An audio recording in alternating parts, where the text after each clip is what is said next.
Hey, I'm Nick from Coastline Leather Goods. Today here with another leather review. Today we are going to review Italian embossed crocodile leather from Italy.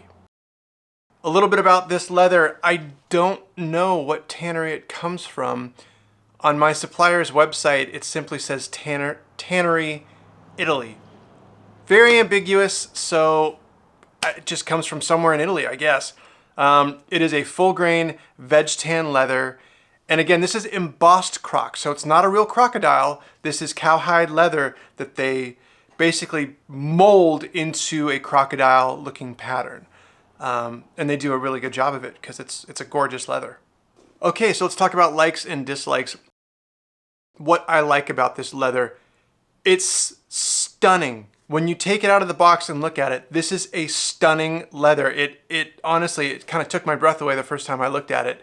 It has that wow factor. When you've worked with a bunch of different types of leather, as many as I have, it says a lot when you can take something out of the box and really be kind of blown away by it. This leather was though. And then I felt it. The hand feel of this leather is unbelievable. It is silky smooth, and even though it's textured from the embossing process, it's just so soft and silky. It's fantastic. And finished pieces, like a wallet or a card holder, feel incredible in your hand. So it looks great, it feels great. It's a stunning leather. Some of the things I don't like about it, because it's so silky smooth, the top is very slick, very slick. If you're working with dyes and a press, this won't really be an issue for you, but if you're using templates and using a scratch-all to scratch the template onto the leather, that template, I'm telling you, it slides. The template slides. I can't tell you how many times I've been as careful as I can, putting a lot of pressure on the template, and I go to use the scratch-all, and it just slides because it's such a slick surface. You almost want to tape it down.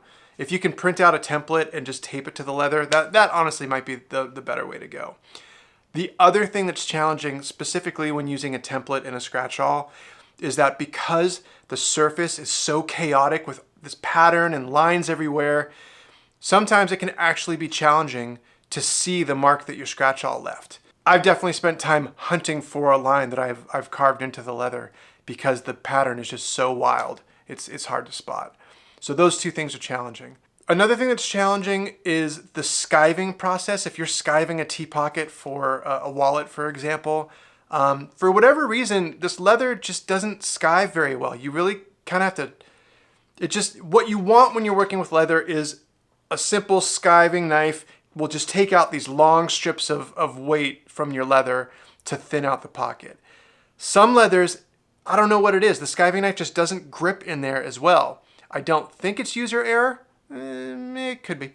But something about this leather, it's not super easy to skive. It's absolutely doable. It's just not super easy. Because of the uneven surface of this leather, it's, again, very kind of chaotic with that embossed croc. It's not terribly easy to edge bevel either. That brings me to burnishing. Now, this is advertised as a veg tan leather. This does not burnish, in my experience, like most other veg tan leathers. This actually burnishes closer to a chrome tan leather. Really, really hard to get a nice, smooth, glassy finish on the edges from this leather. I don't know why that is. I don't know if it's maybe a combo leather where it's like 90% veg tan and they do a quick chrome tan at the end to soften it up. I don't know. That being said, it's not a terribly soft leather, so I don't think that's the case. For whatever reason, the edges are a bit of a challenge for me with this leather. And the last thing that's challenging with this leather, like most of the leathers I work with, they do come at a premium price. So you do have to have slightly deep pockets to be able to work with this kind of leather. Like I say, if you're selling to the public, just price your items so that it makes sense to be able to work with a leather this expensive. It might thin out your margins a little bit, but this is a high quality leather, a stunning, beautiful high quality leather that does come at a premium price. Overall, I give this leather an 8.5 out of 10. Again, mostly because of that wow factor, both in how it looks and how it feels. If the edges burnished as well as like a Pueblo, for example, this would be a 9.5 out of 10 leather for me, just because of how stunning it is. But it doesn't, so it's not. It's an 8.5. That's it for me. Thank you again for joining, and please like and subscribe and stay tuned for future leather reviews. Thanks.